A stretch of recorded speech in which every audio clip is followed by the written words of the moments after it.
मैं इस संस्था को और आचार्य श्री को बहुत बहुत धन्यवाद देता हूं और निमंत्रण करता हूं श्री के पटेल साहब, आचार्य श्री के पटेल विद्या मंदिर। आचार्य श्री पहले पूज्य माता जी के श्री चरणों में श्रीफल भेंट करेंगे और पूज्य माता जी से आशीर्वाद प्राप्त करेंगे।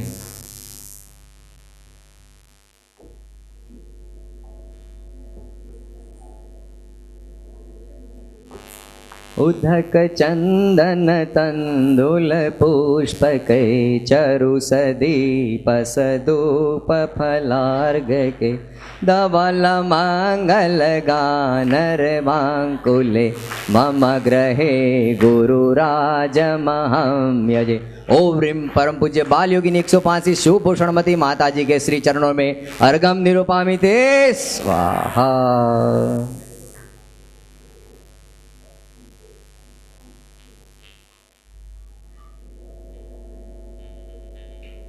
बुलारिका सुभूषणमती माता जी की, बुलारिका संघ की।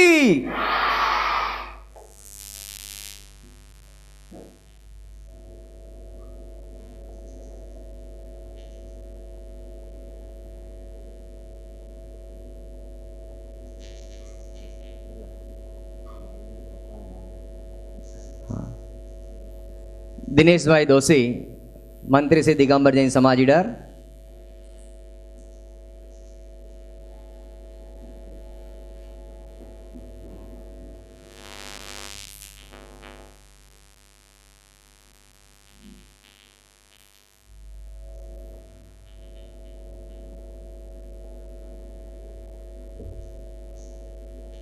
शांतिलाल भाईचंद भाई दोषी,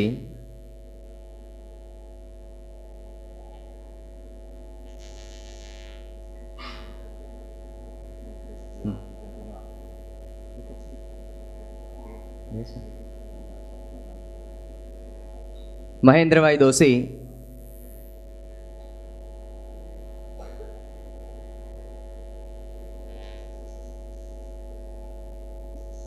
आप जिस प्रोग्राम को आज प्रत्यक्ष देख रहे हैं, संभव है कल आपके स्मरण से निकल भी जाए, लेकिन ऐसा नहीं होगा, क्योंकि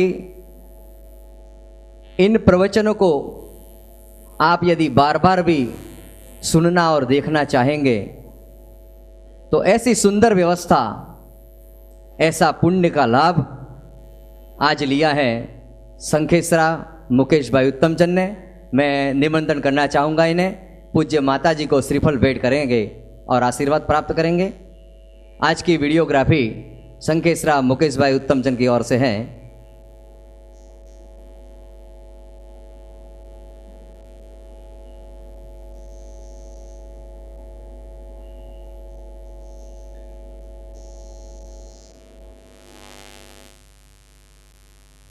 शर्मिष्ठा बहन और मुकेश भाई पूज्य माता जी से आशीर्वाद प्राप्त करेंगे।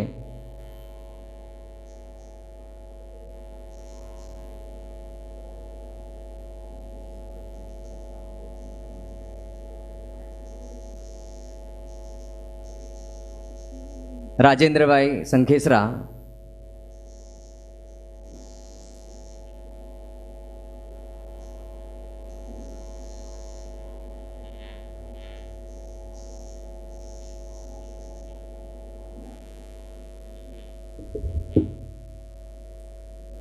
इस पावन प्रसंग पे हमारे बीच उपस्थित हैं महाराष्ट्र से पधारे प्रकाश जी। वो यहाँ आएंगे और पूज्य माता जी को श्रीफल भेंट करेंगे। सहपरिवार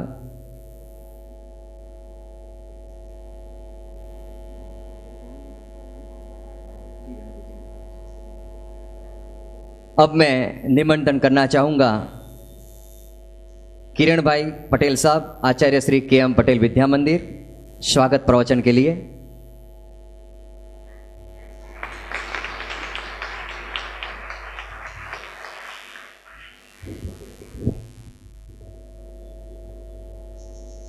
कड़वा पाटीदार केळवणे हितवर्धक मंडळ लीडर संचालित શ્રી KM પટેલ વિદ્યા મંદિર ઈડરના આંગણે જ્યારે 62મા સ્વાતંત્ર્ય દિનની ઉજવણી થઈ રહી છે, ત્યારે આ પર્વના આજના મુખ્ય મહેમાન પરમ પૂજ્ય બાલયોગિની શ્રી સુભૂષણમતી માતાજી, પરમ પૂજ્ય શ્રી સુઆધ્યમતી માતાજી, આ સાથે ઉપસ્થિત જૈન સમાજના દિગંબર જૈન સમાજના પ્રમુખ શ્રી બાબુકાકા, મંત્રી શ્રી દિનેશભાઈ, આ પ્રસંગે આ અમૃતવાણીનો લાભ લેવા ઉપસ્થિત સમસ્ત દિગંબર જૈન સમાજના ભાઈઓ બહેનો, આ શાળાના વાલા વિદ્યાર્થી ભાઈઓ બહેનો, શાળા પરિવાર, આપ સર્વેનું શ્રી KM પટેલ વિદ્યા મંદિર ઈડર વતી હું હાર્દિક સ્વાગત કરું છું, આનંદની લાગણી અનુભવું છું.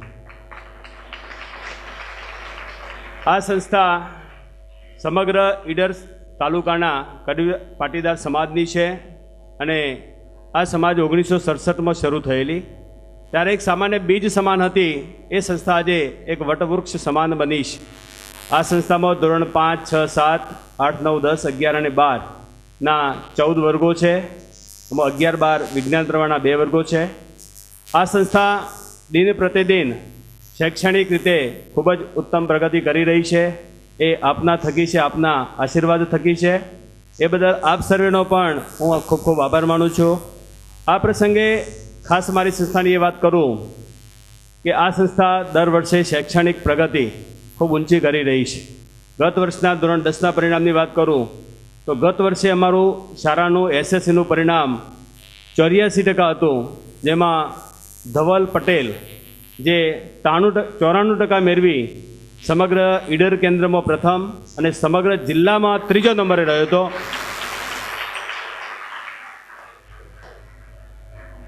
ગત વર્ષે ધોરણ 12 સામાન્ય પ્રવાહના જે પરિણામો આવ્યા એમાં વણકર શૈલેષ ખેમાભાઈ જેને 83.57% મેળવ્યા અને સમગ્ર શહેરમાં પ્રથમ રહ્યો.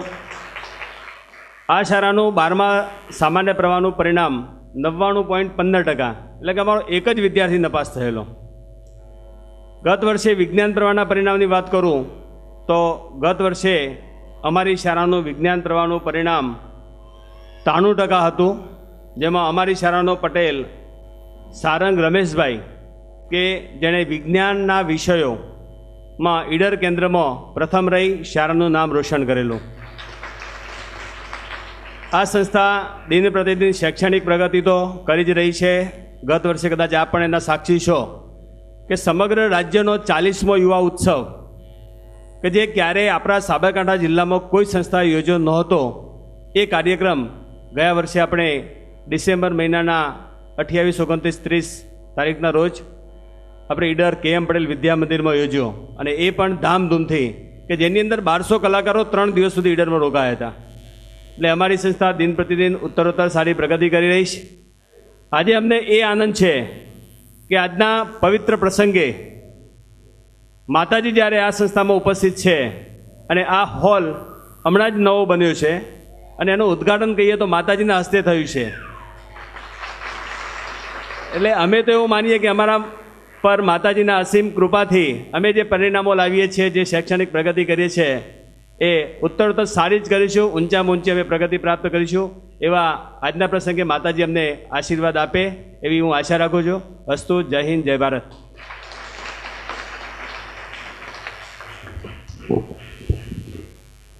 संस्थान बहुत बहुत प्रगति करे, ऐसा ही आपने प्रयास किया है. आज पूज्य माताजी के श्री चरणों से आज इस हॉल का शुभारंभ हुआ है, तो निश्चित है आपकी स्कूल बहुत ही प्रगति को प्राप्त होगी.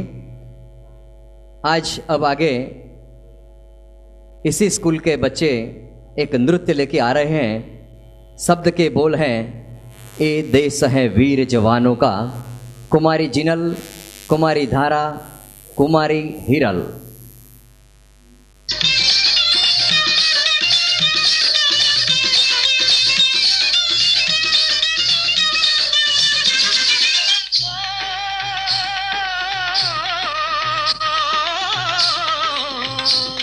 ये देश है वीर जवानों का, अलबेलों का, मस्तानों का. इस देश का यारो, इस देश का यारो क्या कहना, ये देश है दुनिया का गहना.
बहुत बहुत धन्यवाद।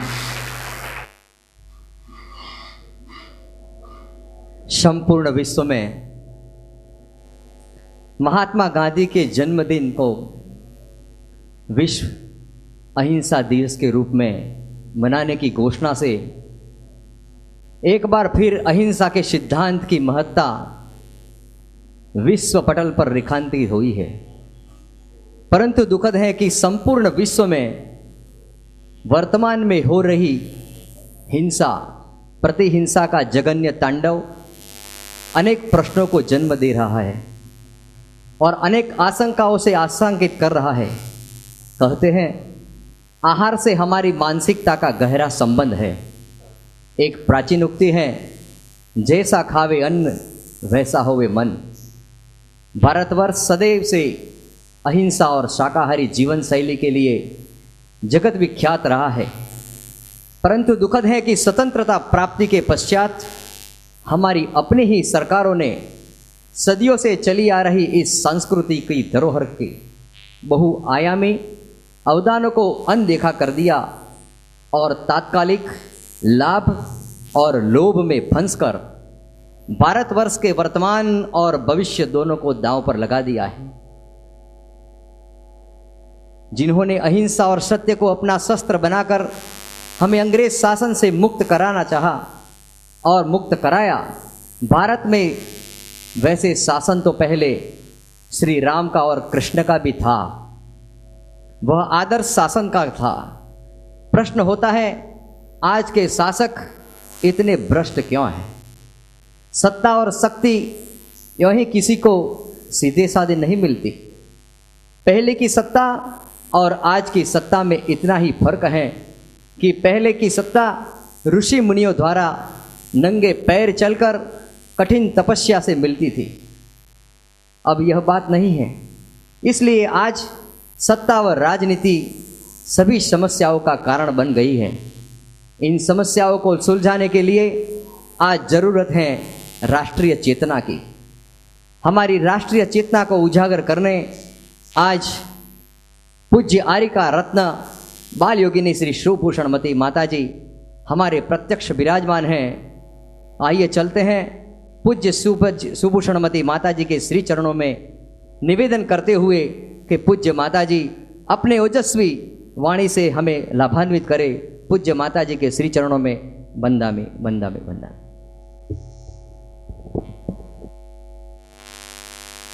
धर्मः सुखा करो हित करो धर्मं बुधाश्चिन्वते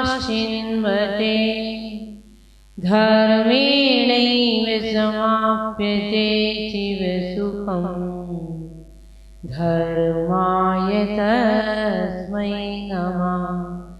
धर्मानास्य परं त्रहद् भवभृता धर्मस्य मूलं दया धर्मे चित्तमहं ददे प्रतिदिनं हे धर्म मां पालय हे धर्म मां पालय।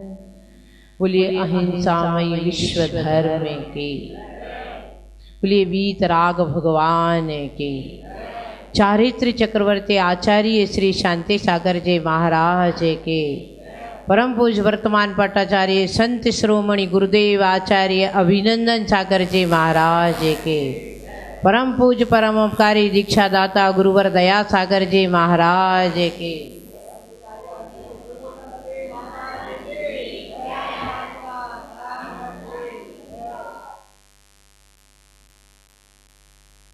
आप सोच रहे होंगे कि देवालयों में रहने वाले साधु आज विद्यालय में क्यों आ गए,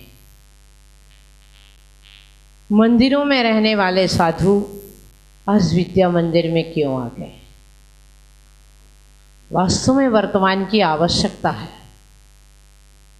जिस देश के साथ सत्य और संत लगा रहता है वह देश कभी बर्बाद नहीं होता। जिस विद्यालय में ज्ञान अर्जन के साथ सेवार्जन सेवा की भावना का अर्जन कराया जाता है और राष्ट्रीय भावना से ओतप्रोत किया जाता है, वह विद्यालय अपने आप गगनचुंबी यश कीर्ति को प्राप्त कर लेता है। आपने अपने संस्कारों को परिचय तो भी अपने आप दे दिया। वास्तव में आज संबोधित विशेष रूप से बच्चों को ही करना चाह रही थी, परंतु भारत में वह संस्कृति है कि आए हुए अतिथि को परोसी हुई थाली दे दी जाती है। वही आदर्श प्रस्तुत किया इस स्कूल के विद्यार्थियों ने कि स्वयं पीछे खिसक गए और अतिथि को स्थान दे दिया।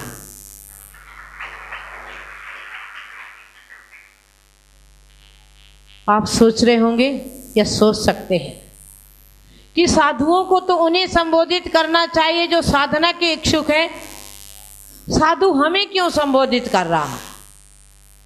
विद्या साधना एक साधना है, विद्या की प्राप्ति एक साधना है, और जब विद्या की प्राप्ति एक साधन बन जाती है तो पतन की ओर ले जाती है। परंतु विद्या प्राप्ति जब एक साधना बन जाती है तो व्यक्तिगत रूप से और राष्ट्र को उत्थान की ओर ले जाती है।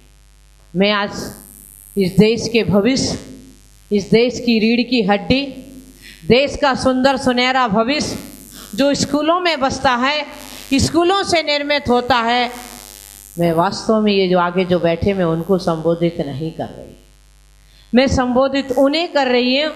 मैं उन्हें चेतना देना चाह रही हूँ, मैं उन्हें जगाना चाह रही हूँ जो संपूर्ण विश्व को एक नया आदर्श देने की क्षमता रखते हैं, नई चेतना देश को दे सकते हैं, विश्व को एक नई दिशा दे सकते हैं। भारत सब ओर से पराजित हो चुका है। हाँ, अपनी संस्कृति खो दी, अपने नैतिक मूल्यों को खो दिया, फिर भी आज देश के अंदर एक कहीं आशा का दीप जल रहा है।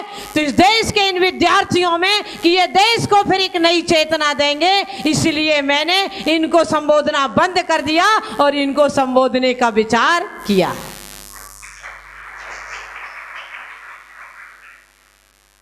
आज निश्चित ही जिन शहीदों ने इस देश की आजादी के लिए एक एक बूंद की कुर्बानी की है,